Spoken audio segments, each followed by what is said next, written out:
Hey, welcome back to Flannel Farms. My name is Brian. I'm glad you're here. If you don't know anything about us, we're a family of 5 that about 2.5 years ago moved about an hour away from town to try and raise our own food. And for the past 2.5 years, we've added cows, pigs, chickens, gardens. We've jumped into preserving, canning, all sorts of things that we've never done before on any type of scale. And one of the things we've had to figure out is how do we feed our animals?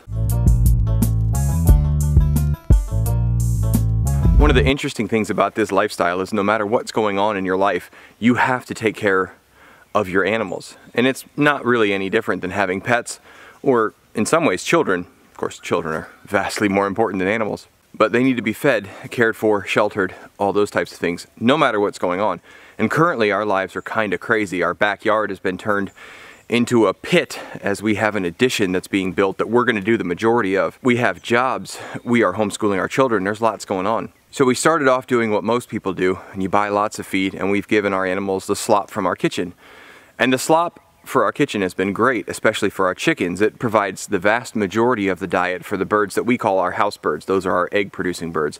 We have wild birds that run around and forage, and they kind of take care of themselves, but the scraps for the most part take care of those chickens. And the cows, of course, take plenty of hay, and they're also getting some supplemental treats, as it were. It's the pigs that have been tricky. Pigs eat a lot, and we have a lot of them. So we've been giving them scraps, and we had done the whole feed thing where we bought giant barrels of feed and fed them, and our costs were kind of getting out of control. So we started looking around for ways to provide for our animals. One of the things we found was a local grocery store that gives us boxes of their old produce when it goes out, and that's been great. But that store hooked us up with a guy who is the distributor for breads around the area. So for the past, I don't know, 3.5, 4 months, they've had like an 80% bread diet on all sorts of breads. There's been sweet, fancy, delicious breads. There's been white bread. There's been farmhouse whole wheat. There's been rye, pumpernickel, dinner rolls, tortillas, carb balance, all sorts of fun things that they've been eating. And in those 3 months, we've had piglets born, piglets weaned, full-size hogs, and all of them seem to be doing actually quite well on this diet. What will be interesting to see will be what they look like on the inside when we butcher them coming up here in a couple months. We'll make sure we show you what that looks like. But for 3 months, they've been eating roughly $300 worth of bread every single day. Now the beauty of this is we actually don't pay for any of the bread because it is illegal for the guy to sell it after the date has expired. He lets the companies know, like Pillsbury for example, what products didn't sell and are out of date, and they send him back the amount of money that he paid for the loaves of bread. So what he ends up with is bread that he has to throw away. And so we're able to recycle it. Eventually, what we'd like to do is be able to supply all of our own food from our own property. And actually what you see behind you is our field of Austrian winter peas, and that's going to help us feed them in the spring. We're working on it, but I felt it was more important to make sure that we had the animals here on the property growing and that we were learning than it was to wait till we had everything absolutely perfect. If you wait for things to be absolutely perfect, you'll never get them done, or you will need such an amount of money, land, and resources to establish that all at once that it's really unattainable. We're kind of doing this in baby steps.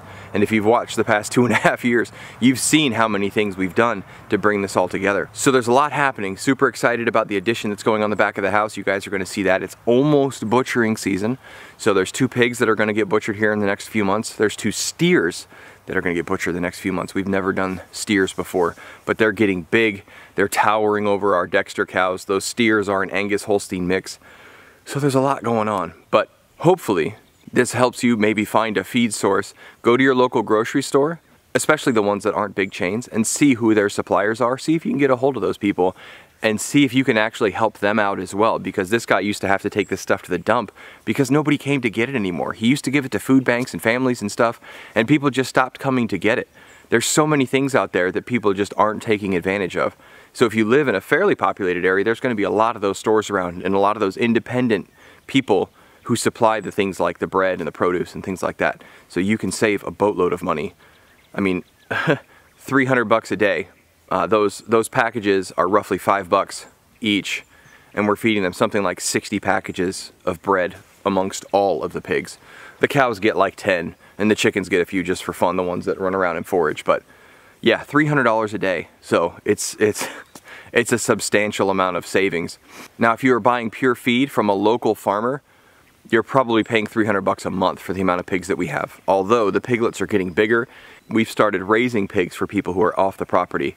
So that feed bill will get massive quickly. But thankfully, 80% of their diet right now is bread. The rest is scraps from our kitchen, forage that they're able to get on their own, and produce scraps from that local grocery store. So thank you for joining us here today. I hope you learned something. Hope you had a little fun seeing the animals run around. If you haven't already, please hit that like button. Don't forget to subscribe to our channel. Turn your notifications on so that bell dings, because we don't get enough notifications in our life. Keep growing as you grow. We'll see you next time. Bye.